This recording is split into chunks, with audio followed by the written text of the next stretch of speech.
let's do Atari is a ambiguously gendered individual coming out of Georgia, the nation of Georgia, and says that Atari says that they have issues with evolution. What are the issues? What do you got? We've got kind of a guy. It's kind of his thing. I'm Forrest. I study this stuff. It's his bag. How are you? So, what are your issues? Well, I have the question with first, if I may. Yeah. So we could the atheists can account for so-called bad design in humans by claiming that we are fallen due to the original sin. So I'm curious, how could evolution could account for so-called bad designs? So I'm sorry, just so I understand, you're saying that you account problems with humans, with the human body maybe, for the fall, the beginning of sin. How does evolution account for bad design in humans? Am I understanding that correctly? Yes. Okay. Yeah, sure. So we there's a lot of things that are wrong with humans, that are weird about the human body, and evolution explains them. So, for example, the fact that we have wisdom teeth, we have a third set of molars. Why do we have them in the first place? Well, because we're great apes. All great apes have a 2-1-2-3 dental arcade. That means they have 2 incisors, 1 canine, 2 premolars, and 3 molars on each quadrant of their mouth. So because we are great apes, we have that third molar in the first place. The reason why it gets impacted and gets to be a big problem for us is because over the course of especially the past about 2.5 million years, our heads have been getting bigger and bigger, and our faces have been getting smaller and smaller, and our jaws have been reducing back. When you look at our ancestors and when you look at other great apes, our cousins, you see a lot of what we call prognathism, which is where the front of the face kind of juts out like this. And as our faces got flatter and smaller, this jaw became reduced. We have less space for our teeth. And now, for most of human history, we've had kind of a tough diet. We had to chew a lot. That actually changes the way that your teeth are going to develop and come in. But especially nowadays, with our modern, soft, nutrient-rich diets, we end up getting those third molars coming in. They jam up our mouths. They cause impactions and infections and abscesses, and you die in a really, really bad way. And that's a problem of evolution. That's something that is the result of our evolutionary history. It's what you could call bad design in humans. And there's a million other things like that evolution accounts for. For example, the way that and I'm not just trying to give you a gish gallop of a bunch of different things. I'm just giving you some examples here. The fact that we have big blind spots in our eyes because our optic nerve and all the arteries that feed your eye, they go in right behind in the middle of your eyeball, and they have to pass through the retina and then innervate and supply the retina in the front. So it obstructs the light coming through, and there's a big gap where the light can't actually do anything anyway. And so you have big blind spots in your vision that your brain just kind of has to fill in and make up and just deal with. Because we are so recently bipedal, walking on 2 legs, we have issues with our hips, and we have issues with our backs, and we have issues with our knees, and we have issues with our feet sometimes. Like, those are problems of just having this be a recent development that hasn't had the selection pressure to weed out the issues. Same thing with people who have problems giving birth. The reason why humans have a much more difficult time giving birth than most other animals, certainly most other great apes, is because our heads have gotten so much bigger and our pelvises haven't kept up with that yet. And so now you have this issue of trying to fit a baby the size of a watermelon out of a cervix the size of a quarter. You have a big problem, right? And you have to have hip separation sometimes, and you have all sorts of nerve damage. And I've yet to meet a woman who's had children who hasn't talked to me about how she can't feel part of her foot or stomach or pee herself whenever she laughs and all these things like that. That's common issues because of our recent evolution. And so if you were to account this to our evolutionary history, and you look at all the various problems and weirdness that come along with humans, be it our vagus nerves, be it the way our eyes don't work super well, the size of our domes, all these things, not only are they explained, but we can also make testable predictions about them. We can learn more stuff about them, and we can see evolutionary trends that lead even today about them. But when you explain it with the fall of man, with original sin, then you have to now say that there was this garden where God put 2 people who didn't know what evil was and told them not to do a thing, and they didn't know why they shouldn't do a thing because they didn't know what wrong was, And then when they did the thing, now all of a sudden, birth is more painful, which is what it says in the Bible. God told the very first lie in history. God said, if you eat from this tree, you'll die. That was a lie. He was the first liar ever. And then they ate from the tree, which they didn't know was wrong because they couldn't have known that was wrong because they hadn't eaten from the tree yet. And then all of a sudden they knew what right and wrong was. And in order to punish them, God made birth painful for women and said that women have to be subservient to men. What the fuck is that? That's insane. So that's a much more expensive answer that you're giving. It's a much more expensive assumption you're making because you have no evidence for that. And that's also horrible. That is a hideous, disgusting thing for a rational thinking thing like a God to do. Whereas evolution, being a process that doesn't have a mind guiding it, some shit went wrong.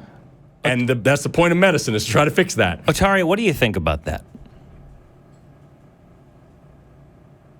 I think that while what Forest said was wrong at the last seconds, I mean, yes, they didn't know from right from wrong as we understand it, but what they knew was all that they needed. They knew that they should not have eaten the apple, and they did it. And it's also not true that they did not cause death as a result of that. Okay, Otari, Forrest talked about all this evolutionary biology, okay? And all of these like anatomical and physiological facts that we know about the human body, right? And how that can be ascribed to developments over millions of years. Mm-hmm. And no offense, but you zeroed in that story about some people eating an apple. That's what you chose to respond to. Why don't you forget about the stupid apple story? Let's focus on the evolutionary biology parts that Forrest said. What is your response to that? I have no response to that. I'm just curious. And if I may, I have other questions about I'm sorry, could you repeat yourself? Because I didn't catch that. I have other questions about No, not a question. It's nice. Johnny's asked you two times. Yeah, it's nice to have things. But Otari, what is your response to Forrest's rant, informative lecture about biology? What is your response to that? I mean, I'm not evolutionist. I was just curious about those. All right. Well, are you going to go ahead and do some research into evolutionary biology? Maybe take a course or get some textbooks or something? Can I just ask? Excuse me, I'm not trying to do well. If I could recommend, other questions. There's this YouTuber named Forest Valkai, which has a whole series called The Light of Evolution, which is a 4-part series in plain language that anybody can understand about how evolution works and how we know what we know about it and stuff like that. You should check it out. It's pretty cool. Interesting stuff. I want Mike to ask his question, but Otari, can I get you to promise here on the air that you're going to go ahead and maybe do that or read some books about evolution instead of just call and have us do the work for you? Will you do that? Will you promise on the air in front of thousands of people that you're going to do some research into biological science and evolution? No. Cool. Nice. Didn't think so. JMike, what do you got? At least he's honest. At least he's honest. I don't care. I was going to ask if he even knows what an allele is before we talk about evolution. Well, there might be a language barrier there anyway. Yeah, I figured there might be a language Otari, thank you for being honest. Thank you for... Answer question? I'm okay. I would take one more. Let's do it. What do you got? Yeah, what's your one more question, Otari? So, atheists claim that homosexuality is not a choice. But if evolution is true, why did not it cause to become extinct over time? Sure. Okay. So 2 major things there. Number 1, we don't claim that's not a choice. There is mountains of evidence proving that that's not a choice. And we'll get back to that later on. Mm-hmm. Number 2 is that how it doesn't lead to extinction is that it's not a 100% thing. If you look at animals like bonobo chimps, which they're just called bonobos, but like bonobos are one of our closest living relatives, and they are like 100% bisexual across the board. they have sex all the time with all different sexes in their species, all just their favorite thing to do. Giggity. Right? They're fantastic creatures. You should look them up. But because they're bisexual and not completely homosexual, they can still reproduce and carry on. If a species was 100% homosexual, maybe there would be some issues, but not necessarily. Consider, for example, whiptail lizards right here in the and mainly in the American Southwest, but I think they get this far. These are completely parthenogenic. This entire species only has females. All of the men died off, and yet the females are able to self-fertilize their eggs. But in order to do that, they need to have sex with another female, and they need to take on gender roles where one female acts like a male, and then through that act of copulation with another female, are they able to self-fertilize? Super cool stuff.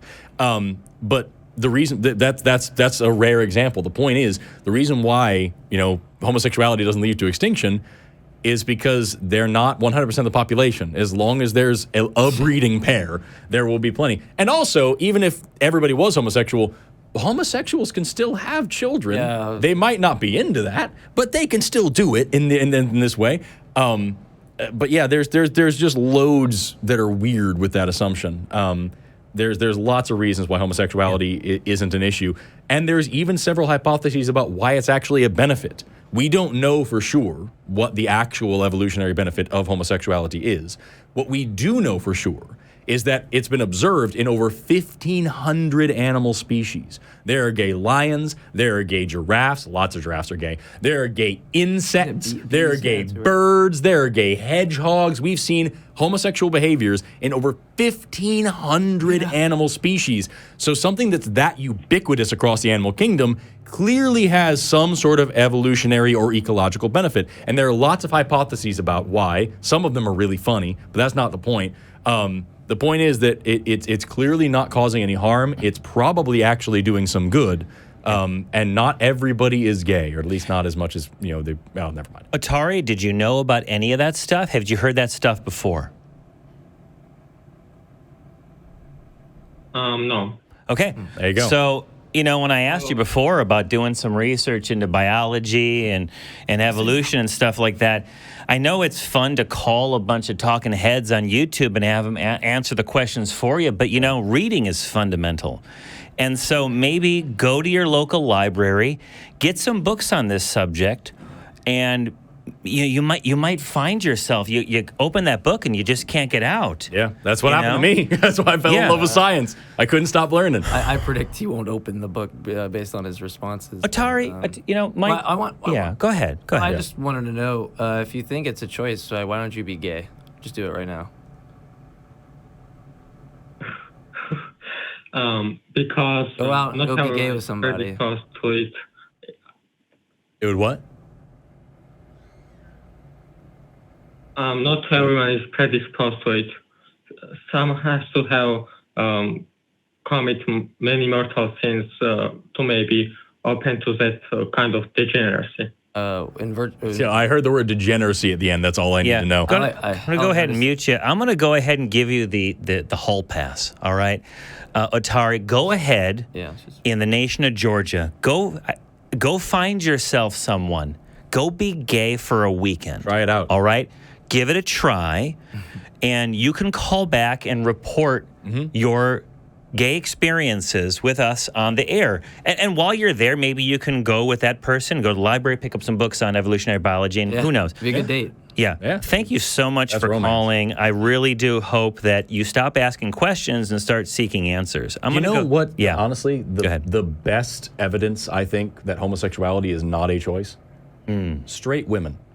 No one would choose this if they had a choice. No one would be with this.